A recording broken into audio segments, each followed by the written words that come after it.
नमस्कार मित्रमंडळी, मी दीपा गवी स्वागत करते तुम्हा सर्वांचं आपल्या छोट्याशा यूट्यूब चॅनलवरती। तर मंडळी, आज आपण ना अगदी चमचमीत अशी भाजी बनवलेली आहे। ही भाजी तुम्ही नाश्त्यासाठी किंवा रात्रीच्या जेवणामध्ये सुद्धा बनवू शकता। तर आता ही कोणती भाजी म्हणत असाल तर आज आपण हिरवेगार वाटाणे आणि बटाट्याची मिक्स भाजी बनवलेली आहे। तर आता चला मग थोडाही वेळ वाया न घालवता सुरुवात करूया। तर सर्वात पहिल्यांदा मी इकडे पॅन गरम केले आणि त्यामध्ये मग 1 चमचा इतकं तेल घातलं आणि अर्धा कांदा बारीक चिरून घातला।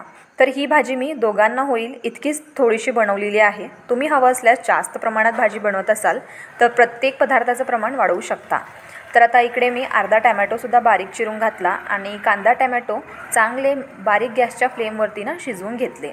तर आता कांदा टोमॅटो शिजला की मग त्यामध्ये घालायचे मसाल्यांमध्ये चवीपुरतं मीठ घालायचं, चिमूटभर हळद घालायची, 1 चमचा इतकं लाल मिरची पूड घालायचं किंवा चवीप्रमाणे कमी जास्ती करू शकता। त्यानंतर अर्धा चमचा गरम मसाला, अर्धा चमचा पावभाजी मसाला आणि त्यानंतर मग 1 चमचा इतकं धनेपूड घालायचं आणि मसाले चांगले कांदा टोमॅटोला लागतील असे मस्त शिजवून घ्यायचे। तर साधारणतः 1 मिनिट आपण हे मसाले जे आहेत चांगले शिजवून घ्यायचे आहेत। तर आता गॅसचा फ्लेम बारीकच ठेवायचं, कुठेही मोठं नाही करायचं।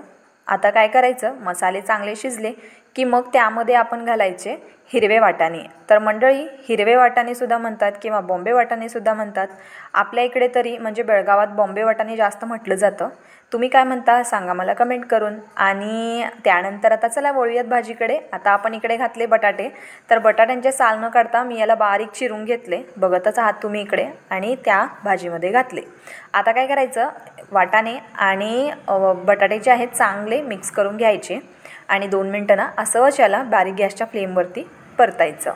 तर आता चला मग महत्त्वाची स्टेप ती काय म्हणत असाल तर यामध्ये जे आपण पाणी घालत आहोत ना ते थोडं गरम असावं। गरम पाण्यामध्ये भाजी लवकर शिजते पण आणि चवीला मात्र उत्तम लागते। तर आता मी इकडे साधारणतः 1 ग्लास इतकं पाणी घातले आणि मस्त गॅसचं फ्लेम मीडियम करून भाजी शिजवून घेतली।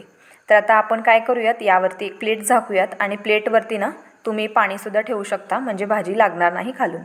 तर आता भाजी जी आहे मी मस्त शिजवून घेतली 3 ते 4 मिनटं मीडियम गॅसच्या फ्लेमवरती। पाणी थोडं आटलेलं देखील आहे, तुम्ही बघू शकता। तर आता चला शेवटची स्टेप काय आहे ती तुम्हाला मी सांगते। तर आता इकडे आपण सुकं खोबरं घालत आहोत, तुम्ही हवं असल्यास ओलं खोबरंसुद्धा घालू शकता। त्यानंतर थोडीशी कोथिंबीर घालायची आणि मस्त परत एकदा चांगली परतून घ्यायची आणि मग काय आपली चमचमीत भाजी खाण्यासाठी तयार। तर मंडळी, तुम्ही डब्यामधून सुद्धा ही भाजी देऊ शकता बरं का। तर आता तुम्हाला आवडली का भाजी सांगा मला कमेंट करून। आणि जर तुम्हाला आमची रेसिपी आवडली असेल तर नक्की चॅनलला येऊन सबस्क्राईब करा आणि जास्तच आवडली की तिघांना नक्की शेअर करा, त्या तिघांना सांगा अजून तिघांना शेअर करायला। तर मंडळी, मी या भाजीसोबत ना भाकरी बनवले होते, कारण आपल्या इकडे जास्त भाकरीच खाल्लं जातं। तुम्ही हवं असल्यास चपातीसुद्धा ठेवू शकता। आणि मी इकडे हिरव्या वाटाण्याचा भातसुद्धा बनवलेला आहे, जर तुम्हाला तो व्हिडिओ बघायचा असेल तर लिंक दिलेला आहे, नक्की चेक करा। चला मग भेटू नवीन व्हिडिओसोबत, तोपर्यंत स्वस्त रहा, मस्त रहा।